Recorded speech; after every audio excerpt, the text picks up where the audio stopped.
TV. We are sponsored by Regal Elevators and Lifts Consultants Limited, a company that is owned and operated by a Millwall fan, just like every single one of the sponsors you can see on the screen right now. If you are going to do a bit of business in 2023, then please keep it in the Millwall family by checking out all of our sponsors' website links in the description below. This is your preview show looking ahead to Wednesday night's away trip to face Leicester City. As always, let's kick off the show by taking a look at the 11 that Joe Edwards might pick to start the match. Okay, so could be in for an extremely long night on Wednesday night. 3 defeats out of the last 4 for us and a few goals conceded as well along the way. What will Joe Edwards do? Okay, I have no idea. I did a prediction last time out against Cardiff, and the team that I thought the gaffer would pick was nowhere near it. As I said, in hindsight, my post-match, it probably would have been a better side, the one that I picked. I didn't pick it for myself. That's what I thought he was going to pick. But it's difficult to know at the minute what he's going to do. We don't know him too well. And he does seem at the minute to not be going a million miles away from the positions and the players that Rowett was using the same group in. It's difficult because people keep saying, well, he's using Rowett's players, all the same players. I've just said it there. But there's not millions and millions of players available, is there? And he's just going with the best, I think, of what he thinks he's got for the here and now. So I'm going to tell you the team that I would pick to face Leicester City on Wednesday. We're going to need a shot stopper between the sticks, that's for sure. So I would stick the big dog back in goal. Then I would go a flat back 4. Danny McNamara right back. Ryan Longman, suppose, left back.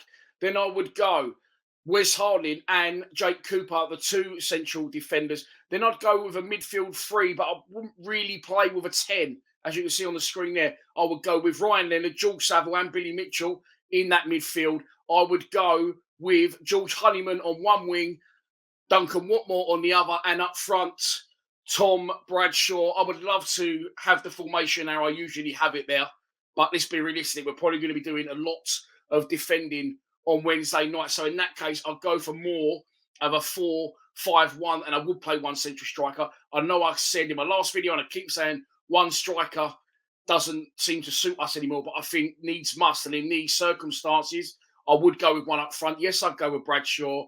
Yes, you'll all hate me for it, but he works a lot harder than Nisbet does. He gets about the pitch a lot easier. And I think that, in front of goal, if his chances created and scored, you go with Nisbet. He's a good striker. Forget the other day I said he played shit. He did play shit. That's just a fact, unfortunately. But, he will score goals going forward for us, I believe, if he gets the right partnership and the right players around him. However, in this one instance, I would stick with Tom Bradshaw up front. Duncan Watmore's got energy, and I'd have him, George Honeyman, for a similar to a Rowett role as he used to do, along with Andreas Volksamer. They can both tuck in. And then the 3 central midfielders. Ryan has got to be in there. He's wasted at right back for me. And it leaves Brooke Norton-Cuffy out the side. I do get that, and people will be saying, what are you talking about? He's brilliant, Norton-Cuffy. He isn't brilliant, in my opinion, but he's more than warranted keeping his place. But again, in these circumstances, needs must, and I would go for an out-and-out right back because Norton-Cuffy is very good going forward, but can leave a little bit to be desired defensively. Ryan Longman at left back, it's just a choice at the minute of who you want to put in that firing line. Murray Wallace, Joe Bryan needs to come back ASAP. Not heard anything on that. And yeah, we'll bring Jake Cooper back in as well. And Bartosz Balkowski after Maciej Sarkic's escapades last time out. Let's move on to our opposition, as I've already mentioned. It's Leicester City, managed by Enzo Maresca. They come down from the Premier League last year and they are already the runaway league leaders, being tailed heavily by Ipswich, but they're well clear of Leeds in 3rd place. They've won 3, drawn 1 and lost 1 of their previous 5 league games. Last time out, of course, they had brilliant form. Back-to-back wins away at West Brom on a telly, which I actually watched in the box at the Den against Sunderland. It was the early kickoff.